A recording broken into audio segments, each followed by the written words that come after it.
Now we're going to solve H.C. Verma Objective 1 Friction Chapter Question number 7.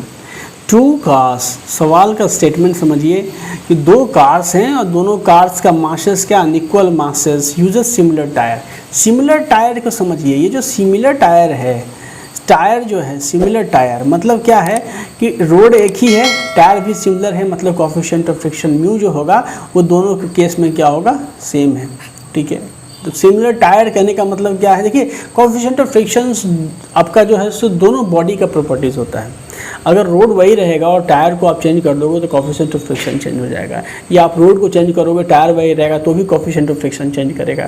तो यहाँ तो कह रहा है कि दो कार से मासेस अनइक्वल है, लेकिन चूंकि वो सिमिलर टायर को यूज़ कर रहे हैं इसलिए दोनों कार के लिए जो कोएफिशिएंट ऑफ फ्रिक्शन की वैल्यू होगी वो सेम होगी.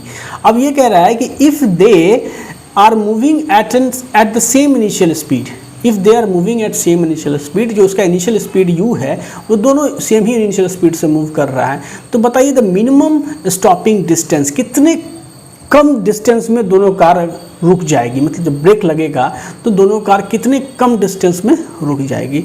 तो इमेजिनेशंस के लिए हमारे पास ये डायग्राम है. ठीक है, इस डायग्राम में साफ साफ क्लियर है कि मास m is greater than capital M है.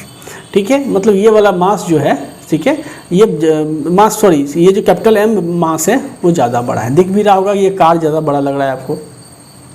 तो अब ये बताओ कि दोनों सेम u वेलोसिटी से दोनों जा रही है और जब ब्रेक लगेगा तो फ्रिक्शन फोर्स आप जान लो, फ्रिक्शन फोर्स अपोजिट डायरेक्शन में इधर की ओर फ्रिक्शन फोर्स Fr एक्ट करेगा. जब ब्रेक लगेगा तो फ्रिक्शन फोर्स क्या होगा, अपोजिट डायरेक्शन में नेट फ्रिक्शन फोर्स एक्ट करेगा.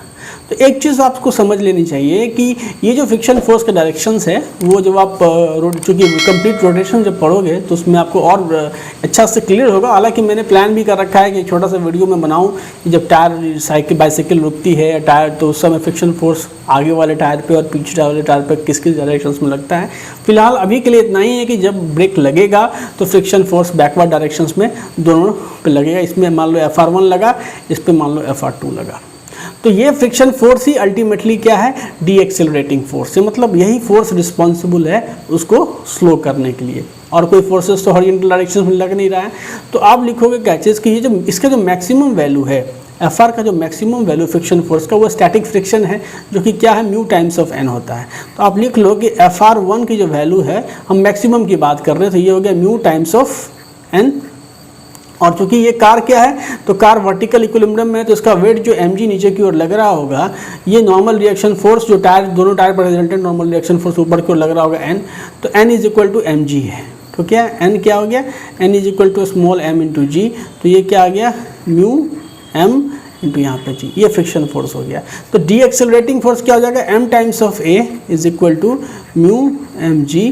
और इसीलिए जो डी एक्सेलरेटिंग फोर्स है a की वैल्यू क्या निकल गई, म्यू टाइम्स ऑफ जी निकल गई. तो इस पे जो डी एक्सेलरेशन इधर की ओर लग रहा है वो क्या लग रहा है, म्यू टाइम्स ऑफ जी लग रहा है. ठीक है, और इस वाले कार को देखोगे तो इस वाले कार पे जो फ्रिक्शन फोर्स Fr2 है, इसकी जो मैक्सिमम वैल्यू होगी, फ्रिक्शन फोर्स की जो मैक्सिमम वैल्यू होगी वो क्या हो जाएगी, द म्यू टाइम्स ऑफ यहाँ पे भी n होगा. तो नॉर्मल रिएक्शन फोर्स सपोज करो यहाँ n1 मान लेते, यहाँ n हुआ, तो यहाँ क्या होगा, यहाँ भी ये कार वर्टिकल इक्विलिब्रियम में है, तो ये जो नॉर्मल रिएक्शन फोर्स n है वो कहीं ना कहीं कैपिटल mg के बराबर होगा. तो तुम ये लिख सकते हो कि म्यू टाइम्स ऑफ यहाँ पे कैपिटल m इंटू जी. इसी तरह से आप निकाल सकते हो एक्सेलरेशन की वैल्यू क्या हो जाएगी, तो m into A is equal to mu times of mg. इसलिए जो a हो जाएगा वो क्या होगा, म्यू टाइम्स ऑफ g.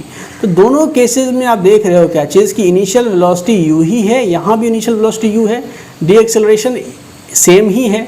जब डी एक्सेलरेशन भी सेम है तो मिनिमम स्टॉपिंग डिस्टेंस क्या होगा, it will be same for the both car. ठीक है, क्योंकि डी एक्सेलरेशन सेम है, डी एक्सेलरेशन सेम है तो क्या होगा, minimum stopping distance it will be same for the both car, क्योंकि वो इसी दो चीज़ पे पैरामीटर पर डिपेंड करेगा. इनिशियल वेलोसिटी, ये जो इनिशियल वेलोसिटी है इस पर डिपेंड करेगा.